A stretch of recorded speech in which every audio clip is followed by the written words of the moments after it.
The church basement smelled of stale coffee and desperation when Amelie burst through the door, her voice echoing off the cinderblock walls. "Jordan, I can't hide it anymore. I'm in love with you and I've always been gay."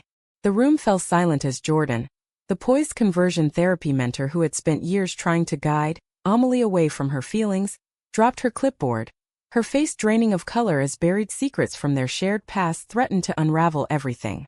Amelie's heart pounded like a drum in a storm as she stood there, staring at Jordan's widened eyes. It had taken her 5 years to build up the courage for this moment, but now with the words out, regret clawed at her throat. Jordan, once her beacon of supposed salvation in a conservative Texas suburb, now looked like a ghost from a nightmare Amelie had tried to forget. Back then, at 20, Amelie had been dragged into the program by her devout parents after they found her diary entries about a crush on her college roommate. "It's just a phase," her mother had insisted, tears streaming down her face. "We'll fix this before it ruins you." Jordan, the group's leader, had seemed so kind at first, empathetic, with a soft voice that promised understanding. Sessions involved prayers, discussions on traditional values, and exercises to redirect attractions. Amelie had played along, suppressing her truth to please her family, but inside, the conflict tore her apart. Every time Jordan praised her progress, Amelie felt a twisted admiration grow, morphing into something deeper, forbidden. Now at 25, Amelie had moved to Austin, built a life as a graphic designer, and distanced herself from that world. But seeing Jordan at a community event last week had reignited the flame. Jordan was no longer leading those groups. Rumors said she'd quit after a scandal. Amelie had tracked her down to this nondescript meeting hall, where Jordan now facilitated neutral support groups for mental health. The confession spilled out unbidden, a dam breaking after years of pressure. Jordan recovered quickly, her professional mask slipping back into place. "Amelie, this isn't the time or place. We need to talk privately." She glanced at the circle of participants, their eyes wide with curiosity. Amelie nodded, her cheeks burning, and followed Jordan to a small office down the hall. The door clicked shut, sealing them in a space thick with unspoken history. "Why now?" Jordan asked, leaning against the desk, arms crossed.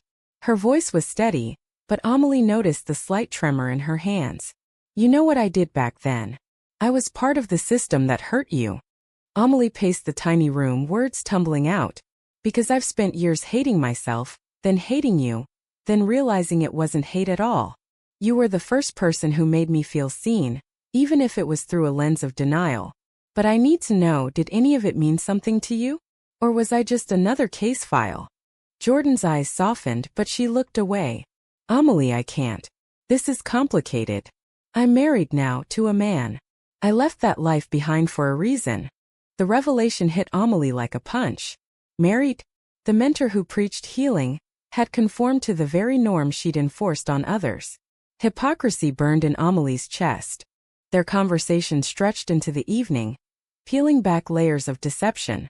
Jordan admitted the program had been her own cage. She joined after her conservative family disowned her sister for coming out. "I thought if I could help others, I'd prove I was right," Jordan confessed, her voice cracking. But the guilt had eaten at her, leading to her exit. Yet she hadn't fully escaped. Her marriage was a shield against judgment. Amelie left that night with a mix of hope and fury. Driving home, she ignored calls from her parents, who still believed she'd been cured. The confession had opened a wound, but it also sparked a fire. She decided then to confront her family next, no matter the cost. Little did she know, Jordan's hidden truth would soon force even greater sacrifices. As days passed, Amelie threw herself into work, designing logos for queer-friendly businesses. But thoughts of Jordan intruded constantly. A text arrived. "We need to meet again. There's more you should know." Amelie's pulse raced. They agreed on a coffee shop in downtown Austin, neutral ground. Sitting across from each other, Jordan looked exhausted, dark circles under her eyes. "Amelie, my marriage. It's not what it seems. David and I were friends. It's an arrangement to keep appearances for our families." Amelie's jaw dropped. So Jordan had been living a lie too? The admission fueled Amelie's anger. "You preached authenticity while hiding behind a facade? How many lives did you damage with that hypocrisy?" Jordan winced. "I know. I regret it every day. But coming out would destroy my parents. They're elderly, set in their ways. And David has his own secrets. The conversation turned raw, with Jordan revealing her own attractions to women, suppressed since college. You were different, Amelie. I saw myself in you and it terrified me. The meeting ended with tentative plans to talk more. But Amelie felt the weight of betrayal. Back home, she confided in her best friend, Mia, a fellow lesbian who'd escaped a similar background. She's just like the people who hurt us, Mia warned. Don't get pulled back in. Amelie nodded, but her heart tugged otherwise. Meanwhile, Jordan faced her own turmoil. At dinner with David, she confessed the encounter. She came out to me, and it stirred everything up. David, understanding, himself in a lavender marriage, urged her to be honest. We've protected each other long enough. Maybe it's time to live truthfully. But Jordan feared the fallout. Losing her job as a counselor, alienating her community. The next week, Amelie's parents called, sensing something off. Honey, are you okay? You sound distant. Amelie took a deep breath. Mom, Dad, we need to talk. In person. She invited them to Austin, steeling herself for the storm. As they arrived, prim and proper, Amelie laid it out. I'm gay. I always have been. The therapy didn't change that. It just hurt me. Her mother's face crumpled. But Jordan said you were better. The name dropped like a bomb. Amelie's father frowned. We trusted her. She assured us it worked. The confrontation escalated with accusations flying. Amelie defended her truth, but the pain in her parents' eyes cut deep. They left in tears, vowing to pray for her, leaving Amelie alone with the echo of their disappointment. That night, a knock at her door revealed Jordan, eyes red. Your parents called me. They think I failed you. Amelie pulled her inside, the air charged. You did fail me, but maybe we can fix this together. Their hands brushed, a spark igniting, but Jordan pulled away. I can't. Not yet. The rejection stung, but Amelie saw the fear in Jordan's eyes, the same fear she'd once felt. Amelie couldn't shake the unease after Jordan's visit. She dove into online forums, scouring threads from former conversion therapy survivors. Whispers about Jordan emerged.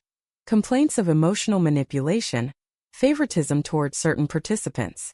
One anonymous post claimed Jordan had crossed lines, forming inappropriate attachments. Amelie's stomach twisted. Was she just another victim? Determined, Amelie messaged the poster, arranging a discreet meetup at a park bench overlooking Lady Bird Lake. The woman, Sarah, arrived wrapped in a scarf, her eyes darting. Jordan acted like she cared, but it was control, Sarah said bitterly. She convinced me to cut off my friends, then ghosted when I questioned the program. Amelie listened, horrified. Had Jordan's empathy been a ploy? Confronting Jordan became inevitable. They met at a quiet bookstore cafe, surrounded by shelves of self-help tomes that mocked their situation. I talked to Sarah, Amelie said flatly. Jordan's face paled. What did she say? Amelie recounted the accusations, watching Jordan deflate. It wasn't like that. I was trying to help, but I was lost myself.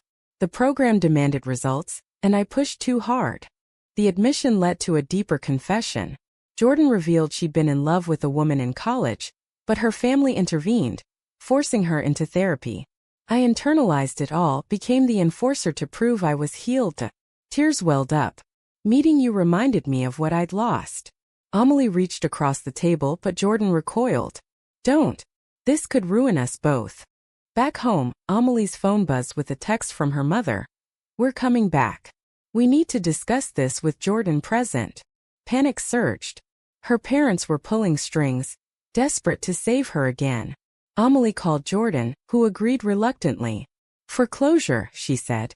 The family meeting at Amelie's apartment was a powder keg. Her parents arrived with Bibles in hand, faces stern. Jordan entered last, avoiding eye contact. Amelie's mother started. Jordan, you promised us she'd be fixed. What's gone wrong? Jordan hesitated, then spoke. Nothing's wrong with Amelie. The therapy was the mistake. It's harmful pseudoscience. The room exploded. Amelie's father accused Jordan of betrayal. You took our money, our trust. Jordan stood firm. I was wrong. I've left that behind. Amelie's mother turned to her daughter. See? Even she admits failure. Come home, let us help. Amelie refused, her voice steady. This is who I am. Accept it or lose me. The argument raged, unearthing old wounds. Amelie's parents revealed they'd disowned a gay uncle years ago, fearing contamination. Jordan shared her sister's story, drawing parallels. By the end, exhausted, Amelie's parents left with ultimatums. Choose us or this lifestyle. The door slammed, leaving Amelie and Jordan in silence. In that quiet, Jordan broke. I'm sorry for everything. They talked through the night, boundaries blurring. Jordan admitted her feelings for Amelie had been mutual, suppressed out of fear. But pursuing this would mean divorcing David, facing my family. Amelie understood the stakes: loss of stability, potential ostracism. Days later, Mia confronted Amelie at work. You're seeing her? The woman who brainwashed you. Amelie defended Jordan. She's changed. We're both victims. Mia shook her head. People like her don't change overnight. You're risking your heart. The warning lingered, but Amelie pushed on, arranging secret meetings with Jordan. Jordan, meanwhile, confided in David. I think I'm falling for her. David smiled sadly. Then end this charade. I'll support you. But Jordan's parents called, sensing discord. Is everything okay with you and David? She lied, but the guilt compounded. A turning point came at a pride event Amelie dragged Jordan to anonymously. Amid the crowds, Jordan witnessed joy unfiltered. Couples holding hands, families celebrating. This is what I denied myself, she whispered. Amelie squeezed her hand. It's not too late. But as they left, a former program member spotted Jordan, yelling accusations. Hypocrite. You ruined lives. The crowd turned, phones out. Jordan fled, humiliated. Amelie chased after, finding her in an alley, sobbing. I can't do this. The cost is too high. Amelie pleaded. Fight for us. Jordan pulled away. I need time. The separation hit hard, leaving Amelie questioning her choices. In the ensuing weeks, Amelie focused on advocacy, joining a group suing conversion therapy centers. Researching, she found Jordan's name in old lawsuits, defended by the church, but with settlements paid. Doubt crept in. Was Jordan truly reformed or playing a long game? Jordan, isolated, sought therapy, real therapy this time. Her counselor challenged her. What are you willing to lose for truth? The sessions unearthed buried pain, pushing her toward a decision. The file's tension peaked when Amelie received an anonymous email. Jordan's not who you think. Check her old emails. Attached were snippets from the program era, showing Jordan dismissing survivors' complaints. Betrayal surged. Amelie forwarded them to Jordan, demanding answers. Explain this. Jordan's response. A late-night call. Those were forged by the church to protect themselves. I never wrote that. But seeds of doubt were sown. As File 2 ended, Amelie faced a crossroads. Trust Jordan or walk away, each choice laden with consequences. The anonymous email haunted Amelie, its implications festering like an open wound. She met Jordan at a neutral hotel lobby, printouts in hand. If these are fake, prove it. Jordan scanned them, her expression hardening. This is the church's doing. They covered up everything. She pulled out her phone, showing similar forgeries from past scandals. Amelie wavered, but trust was fractured. Their relationship, nascent and fragile, strained under the weight. Secret dates turned into arguments. How can I believe you when your past keeps surfacing? Amelie demanded during a walk along the Colorado River. Jordan stopped, facing her. Because I'm here risking everything. I filed for divorce. The news stunned Amelie. Jordan had initiated separation from David, citing irreconcilable differences. But the move came at a price. Jordan's parents, informed by David out of courtesy, exploded. You're throwing away your life for sin, her mother screamed over the phone. Jordan hung up, trembling. At work, colleagues whispered. Her counseling practice suffered as rumors spread. Former conversion therapist now gay? Hypocrite. One client sneered before canceling.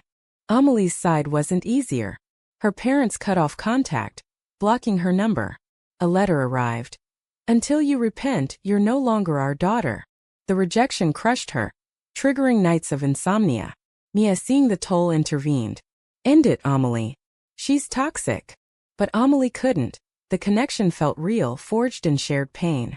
A major confrontation loomed when Amelie's advocacy group planned a protest against the old church. Jordan offered to join anonymously, to make amends. At the event, signs waved, "Ban conversion therapy." Amelie spoke passionately, sharing her story without naming Jordan. But a heckler shouted, "What about your leaders? Like Jordan Hayes?" The crowd murmured. Jordan in the back stepped forward. "I'm here to apologize. I was wrong." The admission went viral on social media. Supporters cheered but detractors attacked. Jordan's ex-colleagues from the program denounced her publicly, calling her a traitor. That night, Jordan's car was vandalized with slurs. Fear gripped her. "Was this worth it?" she asked Amelie, bandaging a cut from shattered glass. Amelie held her. "Yes, because it's truth." But internally she questioned. The exposure invited scrutiny into their relationship. A reporter contacted Amelie. "Is it true you're involved with your former mentor?" Denying it felt like hiding, affirming it risked ethics debates. Moral dilemmas intensified. Jordan's divorce proceedings revealed David's own coming out. He was gay. Their marriage a mutual cover. "We enabled each other," he told the judge. The court sympathized, but Jordan's family boycotted. Her sister, long estranged, reached out. "I'm proud of you, finally." The message brought tears, a glimmer of hope. Amelie faced her own ethical quandary. Joining a lawsuit against the church meant testifying against Jordan's past actions. "I have to do this," she told Jordan. "For all of us." Jordan nodded. "I deserve it." The preparation dredged up memories. Sessions where Jordan had made Amelie recite prayers against her nature, labeling her feelings as demonic temptations. During a deposition, Amelie broke down. "She hurt me, but she's changed." The lawyer pressed. "Changed enough to date you? Isn't that exploitation?" The question echoed societal judgments, power imbalances, grooming accusations. Amelie defended fiercely. "It's mutual healing." Post-deposition, Jordan waited outside. "I'm sorry you had to relive that." They drove in silence, the air heavy. At a stoplight, Jordan said, "Maybe we should pause this until the dust settles." Amelie's heart sank. "No. We've come too far." But external pressures mounted. Amelie's boss, supportive of LGBTQ rights, pulled her aside. "Clients are uneasy about the drama. Take some time off." The implication? Her job was at risk. Financial strain added to the emotional toll. Jordan's practice dwindled to a few loyal clients. One evening, a former participant confronted her at home. "You destroyed my self-worth." The man yelled, pounding on the door. Police were called, but the incident left Jordan paranoid. In a moment of vulnerability, they attended a support group for LGBTQ survivors. Sharing stories, they found solidarity. But a member whispered to Amelie, "Be careful. Mentors like her often relapse." The doubt resurfaced. The file's climax built as the lawsuit hearing approached. Jordan decided to testify against the church, risking perjury charges for past cover-ups. "It's my redemption," she said. Amelie admired the courage but feared the backlash. On the eve of the hearing, Amelie's parents showed up unannounced. "We saw the news. Is this woman manipulating you?" The accusation ignited a fierce debate. Amelie stood her ground. "No, she's fighting with me." Her father softened slightly. "We don't understand, but we miss you." It was a crack in the armor, but not full acceptance. The courtroom in downtown Austin buzzed with tension as the lawsuit against the church commenced. Amelie sat in the witness box, recounting her experiences under oath. The therapy instilled shame that took years to undo. When asked about Jordan, she hesitated. "She was my mentor, but now she's an ally." Murmurs rippled through the gallery. Jordan's turn came next. Dressed in a simple suit, she faced the church's lawyers, former colleagues. "I participated in harmful practices," she admitted. "I regret the pain I caused." Cross-examination was brutal. "Weren't you profiting from it? And now, involved with a former client." Jordan's composure cracked. "My personal life is irrelevant. Focus on the harm done." The testimony made headlines. Ex-therapist turns on church in gay conversion suit. Support poured in from LGBTQ organizations, but hate mail flooded Jordan's inbox. "Traitor. Sinner." Her elderly parents disowned her via letter. "You're dead to us." Amelie's family watched from afar. Her mother called tearfully, seeing Jordan testify. "Maybe we were wrong." It was tentative but a step. Amelie invited them to dinner, hoping for reconciliation. Over awkward conversation, her father admitted, "We feared losing you to that world." Amelie replied, "That world is me." By meal's end, hugs were exchanged, though full acceptance lingered out of reach. But victories were bittersweet. Jordan's divorce finalized, leaving her financially strained. She moved in with Amelie temporarily, their relationship deepening amid chaos. Intimate moments, cooking together, sharing dreams, offered solace, but arguments flared. "Your past still haunts us," Amelie said after a tabloid article labeled them predator and prey. Jordan snapped, "I'm paying for it every day." The fight escalated, words like daggers. Jordan stormed out, spending the night at David's. Amelie, alone, questioned if love could overcome history. Reconciliation came the next day. Jordan returned with apologies. "I won't let fear win." They attended couples counseling addressing power dynamics. The therapist noted, "Healing requires accountability." Jordan committed to volunteering at LGBTQ centers, making amends. Societal backlash intensified. A conservative talk show host doxed them, leading to protests outside Amelie's apartment. "Protect our children from groomers." Signs read. Police escorted them to safety, but the fear was palpable. Amelie's job offered remote work, but promotions stalled. Mia's loyalty wavered. "I can't watch you destroy yourself." Their friendship strained, Mia distanced herself. The loss hurt Amelie deeply. Another price of her choices. A pivotal moment arrived when the church offered a settlement. Hush money in exchange for dropping charges. Amelie's group debated. "Take it for the victims," some said. But Jordan urged resistance. "They'll continue if we fold." Amelie agreed, pushing for trial.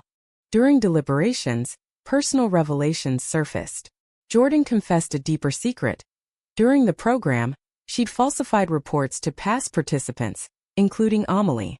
"I did it to spare you more sessions." Amelie felt betrayed anew. "You decided for me?" The argument nearly ended them. Forgiveness came slowly. Amelie realized Jordan's actions, though flawed, stemmed from compassion twisted by the system.